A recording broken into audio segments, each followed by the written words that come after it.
Madame, Monsieur, bonsoir et bienvenue dans le 20h de TFM. Dans l'actualité de ce mardi, mouvement d'humeur à la Seine-Eau. L'intersyndicale dénonce la ponction des salaires des travailleurs. Elle prévoit une marche nationale vendredi prochain. Les travailleurs observent une grève de 48 heures aujourd'hui. Demain, ils exigent la satisfaction de leurs revendications totales. Restriction des exportations de riz prises par l'Inde. Les Sénégalais s'inquiètent de la mesure. La décision pourrait fortement impacter la consommation des Sénégalais. Reportage à suivre. Tension dans la commune de Mbane entre cultivateurs et éleveurs. 5 personnes arrêtées par la gendarmerie. Les producteurs réclament la libération sans condition de leurs camarades. On vous explique tout dans cette édition. Et puis en sport, le trophée de la Coupe du Monde à Dakar les 6 et 7 septembre prochains. Pour le ministre des Sports, l'événement marquera la participation victorieuse du Sénégal au Mondial Qatar 2022. Voilà pour les titres et tout de suite le développement.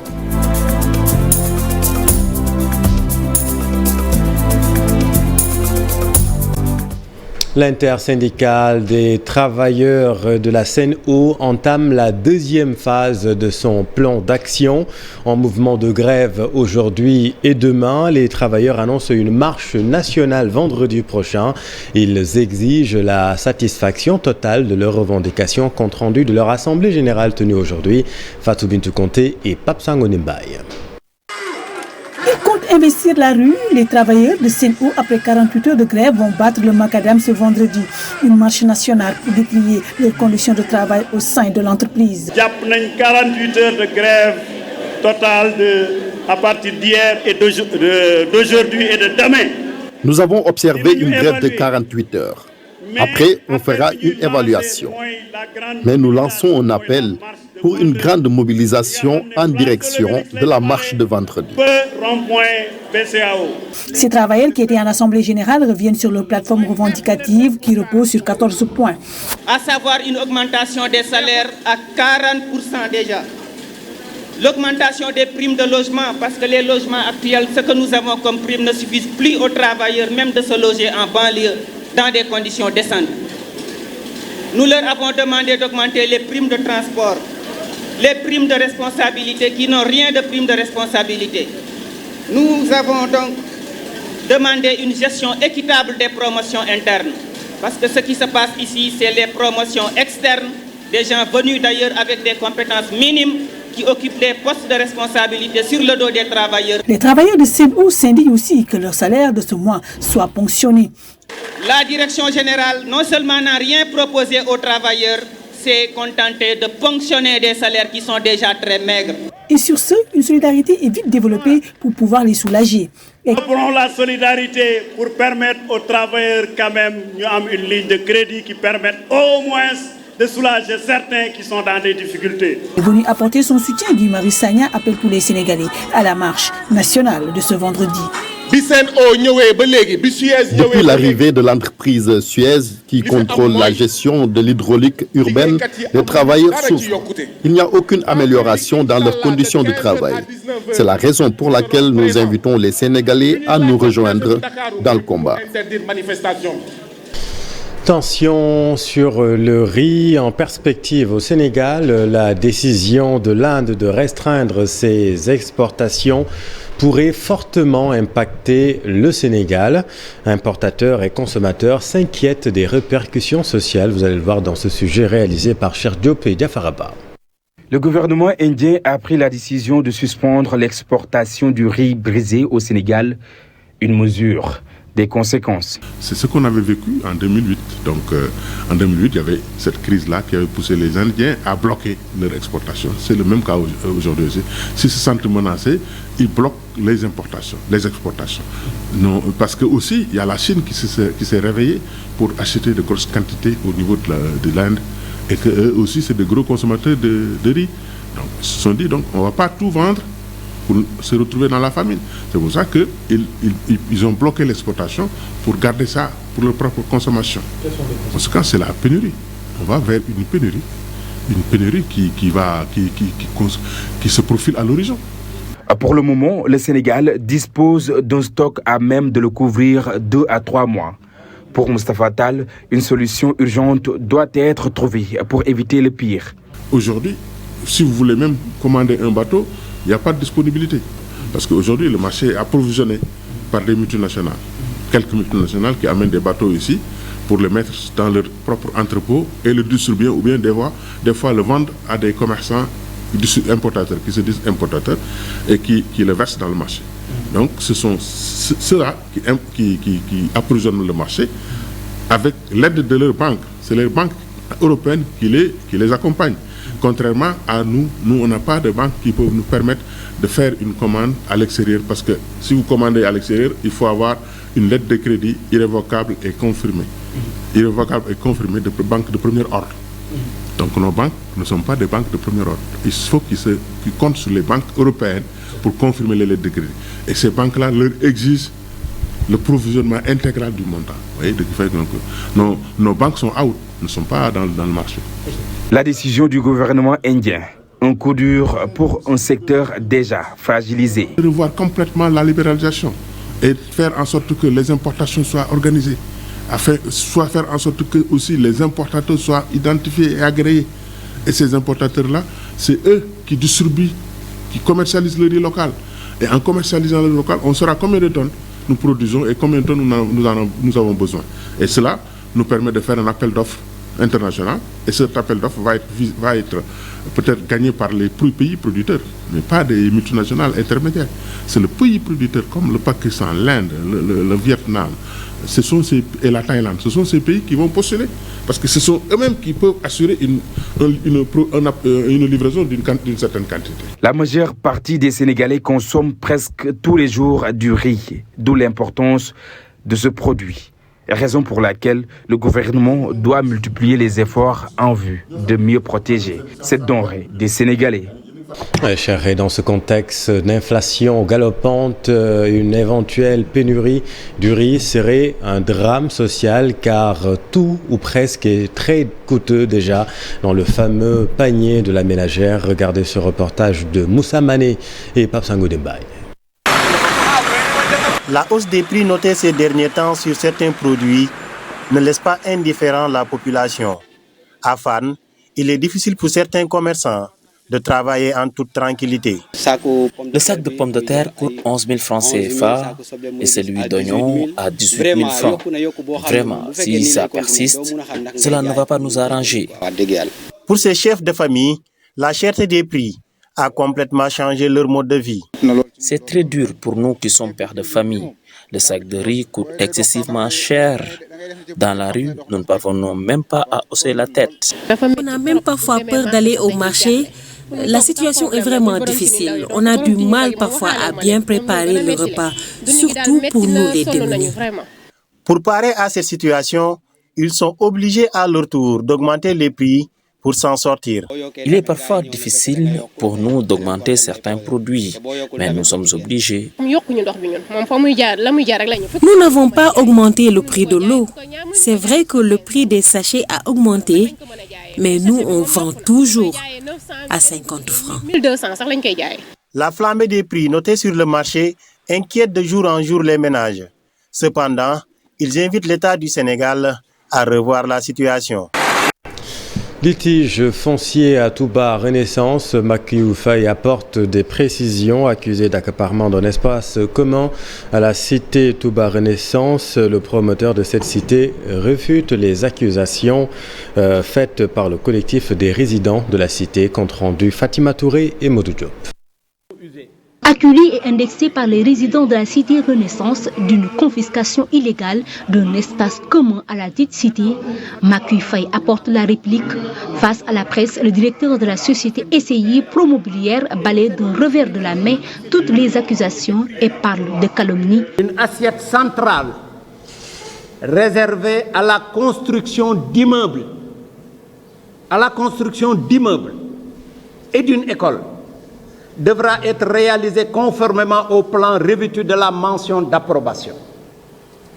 Qui, moi, première autorisation, en 2009, voilà le plan autorisé avec le cachet. Le rond central qui fait 11 154 m² est un titre foncier à part, avec un programme très clair qui a été stipulé ici dans l'arrêté ministériel depuis 2009. Le promoteur se veut transparent.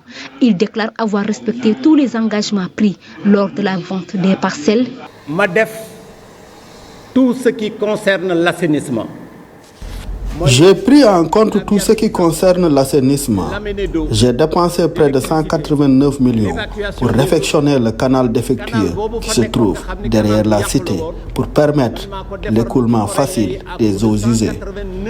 J'ai respecté tous mes engagements. Ce n'est pas la mairie de Ouakam ni l'État qui réalise, mais la société SI Promobilière. Et on a reçu l'autorisation du ministre de l'Urbanisme. Une plainte sera déposée pour diffamation. Je vais porter plainte aujourd'hui devant le procureur pour diffamation. Depuis 2019, toutes les batailles judiciaires enclenchées par le collectif des résidents de la cité ont été perdues. Il appelle le collectif à revenir à de meilleurs sentiments pour une issue heureuse de ce différend. Alors maintenant, dans le nord, à Témé, dans la commune de Mbane, la tension monte d'un cran entre paysans et éleveurs. 5 personnes ont été arrêtées du côté des producteurs par la gendarmerie. Les producteurs réclament la libération sans condition de leurs camarades. On voit tout cela avec Ousseinou Diop et Habib Sek. Les habitants du village de Témé, situé dans la commune de Mbane, exigent la libération sans condition de 5 agriculteurs arrêtés suite à un conflit qui les opposait avec des éleveurs de cette commune. Ils ont organisé une marche pacifique et exigent la libération de leurs camarades arrêtés depuis quelques jours par la gendarmerie. La gendarmerie a fait descente au niveau du village et a accueilli 5 de nos frères. Les gens qu'on a arrêtés, ils n'ont rien fait. C'est de la légitime défense. Ils se sont présentés, ils ont été agressés dans leur lieu de travail. On les a arrêtés arbitrairement. Donc, nous exigeons qu'ils soient libérés immédiatement et sans condition. Ces producteurs du Wallo exigent la réaction des autorités, surtout celle du président de la République. Ils ont fustigé le comportement des autorités administratives qui, selon eux, sont la source de tous ces problèmes. Maintenant, on va terminer par lancer un appel aux autorités locales, à la sous-préfecture, à la commune de Mbane, de régler ce problème une bonne fois pour toutes, de manière définitive. Parce que, osons le dire, la population de Tchago de Témé ne se la laissera plus marcher dessus. Les personnes arrêtées seront jugées jeudi prochain, selon nos informations. Dans cette partie de la région de Saint-Louis, la tension est montée d'un cran. C'est pourquoi les autorités doivent réagir rapidement pour calmer les esprits qui sont devenus très tendus.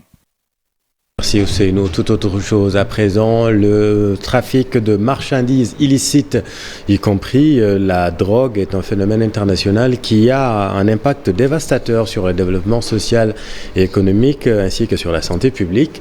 L'axe transalptique, l'Afrique de l'Ouest jusqu'à l'Europe est une route majeure pour ces flux illicites, orchestrés par des groupes criminels transnationaux opérant sur plusieurs continents et souvent impliqués dans d'autres activités.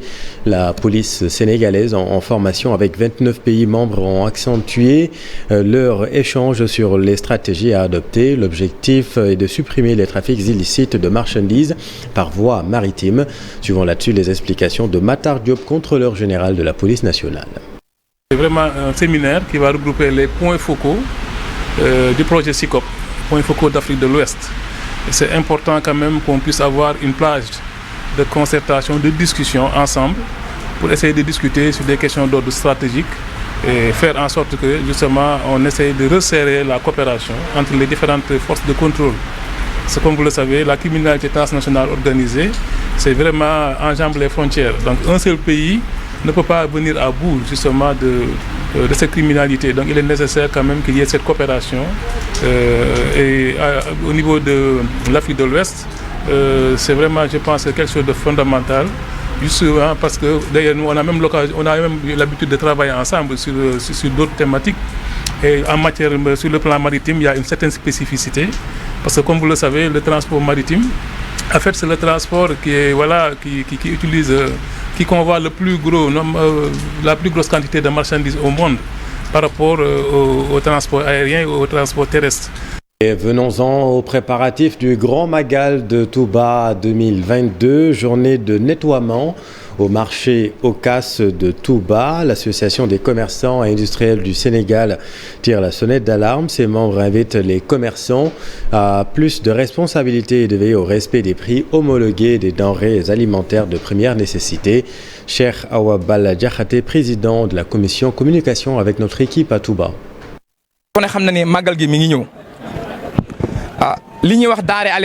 Nous sommes à quelques semaines du Grand Magal de Touba et les commerçants importent les denrées alimentaires à consommer ou à revendre. Nous demandons à nos membres de veiller au respect des prix des denrées de première nécessité. C'est des prix homologués par l'État et qui doivent être scrupuleusement respectés ou à moins diminuer certains prix.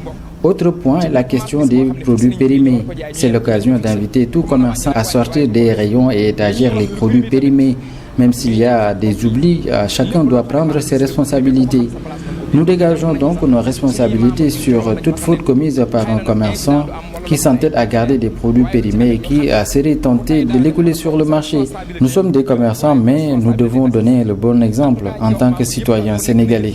En tout cas, nous avons membres qui prennent ses responsabilités en tant que talibé, en tant que citoyen sénégalais. Et à Diourbel, les fidèles mourides ont marché ce lundi pour marquer les débuts du mois lunaire Safar.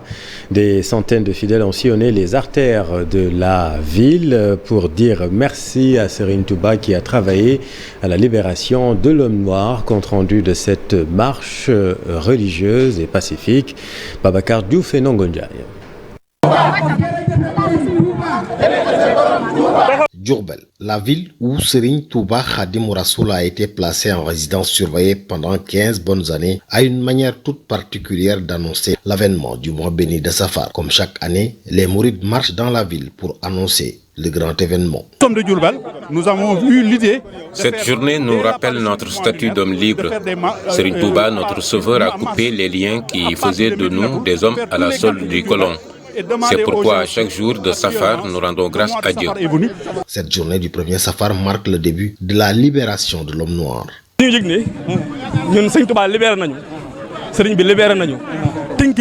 une journée initiée à Diourbel, donc nous nous devons de la perpétuer et je demande aux populations de s'investir grandement. L'événement est parti de Diourbel, fort heureusement. Beaucoup de contrées du pays s'en inspirent. Parti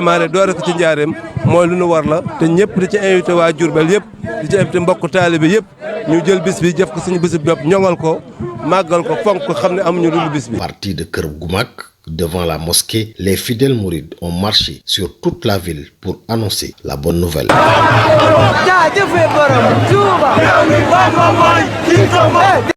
Merci Babacar. Allons à Thiès à présent. Le contentieux opposant l'université de Thiès à Dr Babacar Diop, maire de la ville, est loin de connaître son épilogue.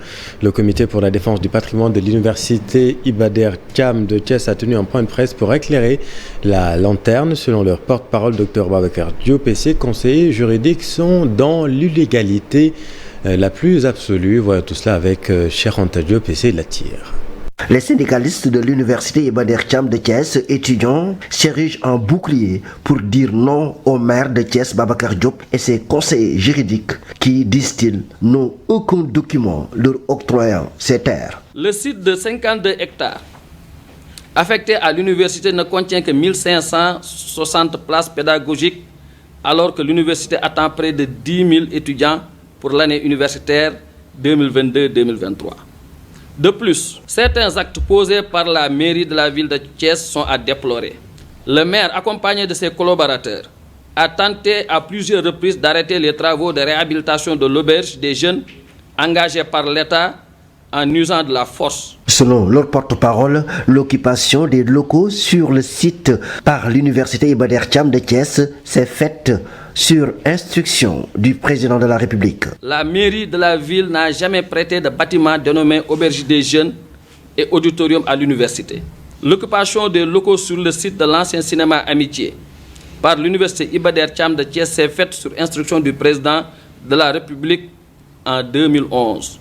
En tant qu'universitaire, qu'en agissant de la sorte, il viole les franchises universitaires. La communauté universitaire de Thiès, au regard des difficultés évoquées, réitère son engagement et sa farouche détermination à sauvegarder son patrimoine. Cette affaire est loin de connaître son épilogue. Le maire de Thiès, Babacar Diop, promet d'apporter des éléments de réponse dans les prochains jours.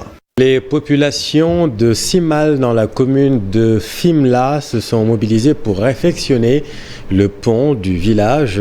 Son état de dégradation avancé représentait un danger pour les usagers. Les villageois se sont cotisés pour une réhabilitation provisoire. Ils demandent l'aide de l'État. Enfin, tout cela avec Aminata Goudjabi et Abdou Karim Bey. Pelle, brouette, charrette, tout un matériel pour réfectionner provisoirement le pont de Simal. Les jeunes et les vieux du village se sont mobilisés pour rendre le pont praticable. Il a été carrément détruit par une grosse houle il y a une dizaine de jours. Vous savez nettement que on souffre, c'est tout à fait dégradé. Quand l'hivernage arrive, on trouve vraiment des problèmes pour relier le village au continent. Nous avons nos champs de l'autre côté, nous avons Fimela. Tous les jours, nous devons nous rendre à Fimela. Ce sont des cotisations, une somme qui avoisine les 2 millions. Cette somme-là a été cotisée par la population simaloise. C'est juste pour montrer combien nous sommes dévoués pour trouver une solution à cela. Ce pont, long de 700 mètres, est la seule voie d'issue des habitants de Simal. Il relie le village au chef-lieu de commune, Fimela. Ce pont-là, c'est tout ce que nous avons. Parce que c'est ce pont-là qui nous relie de l'ensemble des villages que vous voyez ici. L'année scolaire, nos élèves passent par ce pont-là pour aller au lycée. Du coup, si ce pont-là n'est pas réhabilité, les élèves auront sérieusement des problèmes pour pouvoir rallier Fimela. Une construction d'un pont moderne est un impératif pour ces jeunes de l'association Kangel.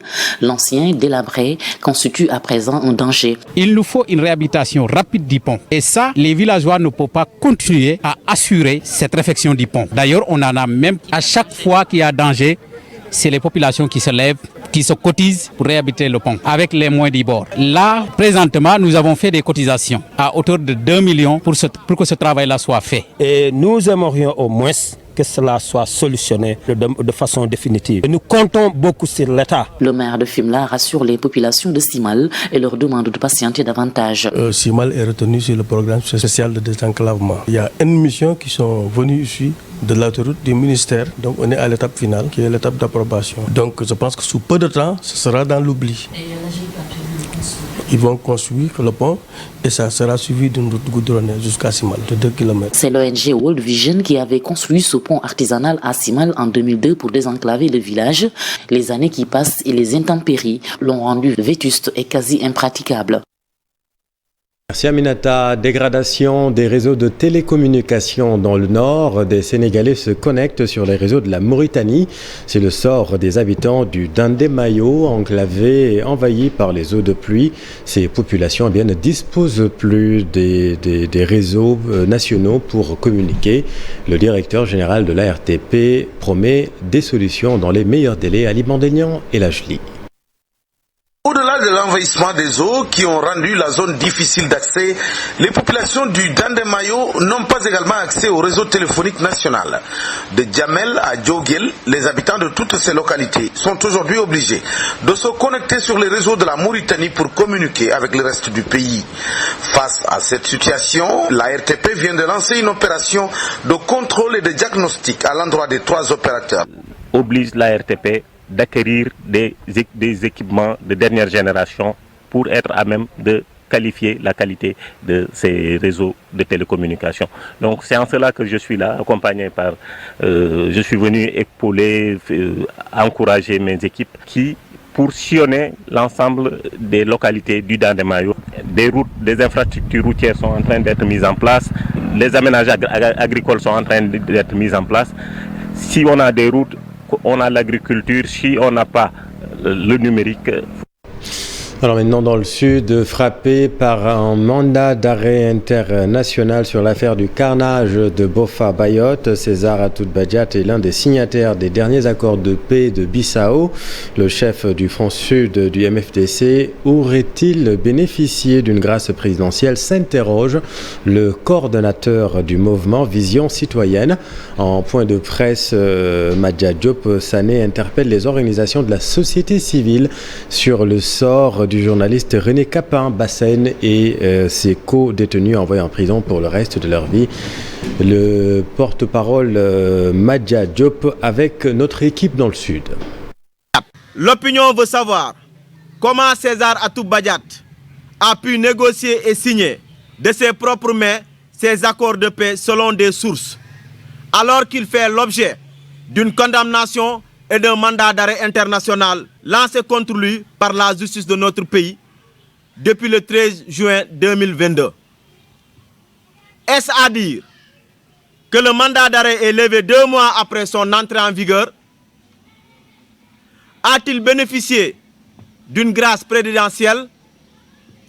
A-t-il bénéficié d'une loi d'amnistie ou de toute autre forme ou de procédure judiciaire l'ayant permis de ne plus être inquiété par la justice et de rester en liberté? Si c'est le cas, alors que font Omar Ampouy Bodian et René Capain-Bassène? Nous invitons également Africa Jom Center, Amnesty International, la Ligue sénégalaise des droits de l'homme, le Forum du justiciable, la RADDHO à se prononcer sur cette situation d'une justice à double vitesse dont sont victimes René Capain-Bassène et Omar Ampouy Bodian. Fenêtre sur le monde dans l'actualité internationale, l'Irak, le Gabon et l'Angola où la nation a rendu un dernier hommage à José Eduardo dos Santos, l'ex-président décédé, vous le savez, en Espagne en juillet dernier.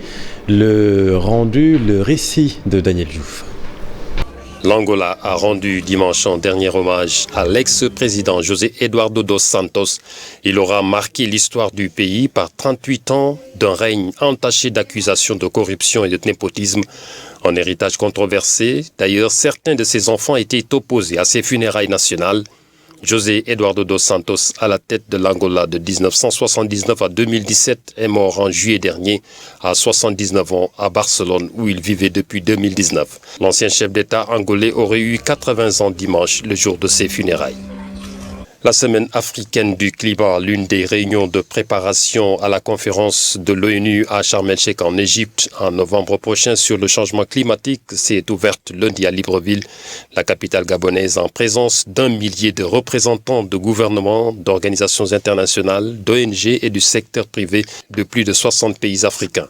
L'objectif est de parler d'une voix pour l'Afrique à la COP27 et d'y formuler des propositions concrètes, a déclaré Ali Bongo Ondimba, le président du Gabon.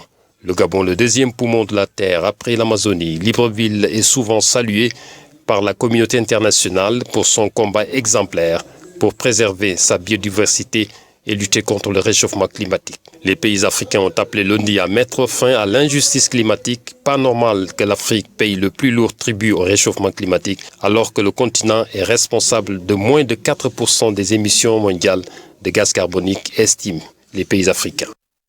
Et puis au moins 23 personnes ont perdu la vie depuis lundi en Irak dans des affrontements entre militants de Moqtada al-Sadr, hommes politiques chiites irakiens et des forces loyales au gouvernement dans la zone verte. La zone verte, une enclave hautement sécurisée dans la ville de Bagdad, instituée en 2003 pour se protéger des combats et des attentats qui ont suivi la fin officielle de la Seconde Guerre du Golfe. Des affrontements survenus après que le chef religieux a annoncé son retrait de la vie politique. 30 de ses partisans ont été tués par balles et 350 autres blessés au cours de la journée, ont indiqué des sources médicales à l'AFP. Le président irakien a estimé ce mardi que la tenue d'élections législatives anticipées permettrait de sortir de la crise son pays, secoué ces dernières 24 heures par des combats meurtriers entre factions rivales. Dans l'actualité sportive, le trophée de la Coupe du Monde à Dakar les 6 et 7 septembre prochains. Les autorités espèrent une grande mobilisation à Dakar pour le ministre des Sports. L'événement sera le top départ de la participation victorieuse des Lions de la Teranga au Mondial Qatar 2022. Compte rendu, Cher Sadibou Diarra et Jafar Abba. La conquête de la Coupe du Monde Qatar 2022 démarre pour le Sénégal les 6 et 7 septembre prochains. Les dates de présence du trophée du mondial à Dakar veulent être données comme un avant-goût d'une parade triomphale en décembre. Je souhaite que l'arrivée du trophée de la Coupe du Monde de football à Dakar puisse connaître un grand et éclatant succès, à la hauteur et à la dimension de l'intérêt et de l'espérance que nous plaçons à la participation du Sénégal à la Coupe du Monde 2022. Le mondial, pour nous, démarre le 6. Les matchs commencent le 6 et il faut gagner tous les matchs. Et le premier match, c'est un match de mobilisation, de fête, mais d'accueil populaire de ce trophée qui, à mon avis, et c'est ce que je souhaite, sera un premier acte posé parce que le dernier, c'est là le retour de notre équipe nationale avec le trophée mondial. Et pour arriver à ces fins, le Sénégal, ambitieux, ne va pas lésiner sur les moyens. Parce qu'un budget, il est prévisionnel. Même si on vous dit c'est 7 milliards, c'est 10 milliards, tout dépend de notre parcours. Parce que même si c'est 10 milliards, si on s'arrête en quart de finale, cela ne veut plus dire que les 10 milliards sont consommés.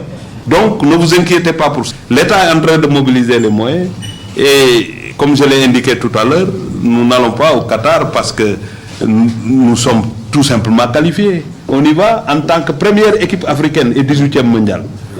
Donc nous avons nos objectifs et nous nous battrons pour atteindre ces objectifs-là. En attendant un improbable sacre en Coupe du Monde 2022, le Sénégal accueille le trophée les 6 et 7 septembre prochains. Un séjour en 3 étapes. Organisation du camp d'athlétisme Lamine Diack dans le cadre du renforcement des fondamentaux des jeunes pousses en vue des JOJ 2026. Des enfants ont été formés lors de ce camp. Compte rendu Ibrahim Khan et Pape Sangoune Mbaye. Aider le Sénégal à envisager une bonne participation aux Jeux Olympiques de la jeunesse Dakar 2026, c'est l'objectif du camp d'athlétisme dédié aux enfants de moins de 13 ans. Une initiative qui porte le nom de Feu Lamine Diack et qui vise le long terme. Des enfants qu'on forme dans un objectif sur le long terme, cette initiative ne peut être que saluée et accompagnée surtout. Elle ne peut être qu'accompagnée parce qu'aujourd'hui, c'est aujourd'hui que nous pouvons forger les champions de demain. Nous nous apprêtons à abriter donc les Jeux Olympiques de la jeunesse en 2026. Il faudrait bien qu'on ait des représentants qui puissent représenter notre pays dignement. Aux nombreux enfants qui ont participé à ce camp, des valeurs ont été inculquées non seulement sur le plan sportif, mais également sur le plan humain. Nous avons été des athlètes et nous savons que l'athlétisme est une discipline difficile qui nécessite beaucoup de travail, beaucoup de rigueur. C'est pour ça que nous prônons beaucoup, nous les formons beaucoup, nous communiquons beaucoup avec eux sur les valeurs qu'il faut avoir pour pouvoir être un champion demain. Et pas seulement un champion sur le plan sportif, mais un champion aussi sur le plan comme un homme. Le camp Lamine Diack, qui en est à sa 2e édition, est un cadre pour mieux préparer les jeunes athlètes afin de leur permettre de tirer leur épingle du jeu en 2026. C'est la fin de cette édition. Merci infiniment de l'avoir suivi. L'info continue dans un instant avec Papa Blaider et son invité ce soir, M. Oumar Ba, pour continuer de parler de l'affaire de la Sen'Eau, le mouvement d'humeur à la Sen'Eau. Restez avec nous. Vous êtes au bon endroit. Bonne soirée.